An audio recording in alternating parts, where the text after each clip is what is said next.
So now we have some more expressions that we're going to evaluate. They have to tell us what the variables are if we're going to evaluate. Okay, so we have x plus 5 and x equals -5. So -5 plus 5, those are additive inverses. So -5 plus 5 is just 0. And we're done. Now in this next one, it's a little bit different. You'll notice that in the expression, the variable is t, and it's in two different places. So you're going to have 10 in the numerator over 2 times 10 minus 1. Okay, so that's just putting the 10 in for t. Now we simplify. The numerator is 10, but in the bottom we're going to have 20 minus 1, or I'll have 10 over 19.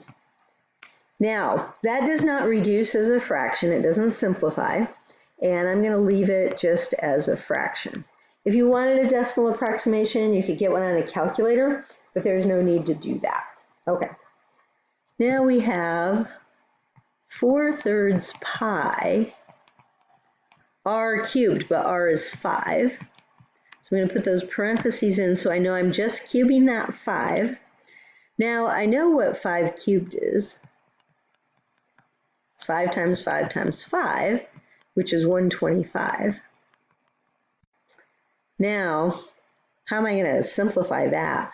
Well, think about what we talked about with our properties, moving stuff around. What I really want to do is 4/3 times 125. Sometimes students like to put it over 1, just to make it look like a fraction, and then multiply across. 3 doesn't go into 125 or 4, so 4 times 125 is 500 over 3, and then pi. You could write it this way, or if you wanted to write it 500 pi over 3, that would be fine too. Probably the book writes it this way. Now, you're probably saying, what about pi? Like that's 3.14 or whatever approximation you're thinking of. This is an exact answer, just leaving it, we say, in terms of pi.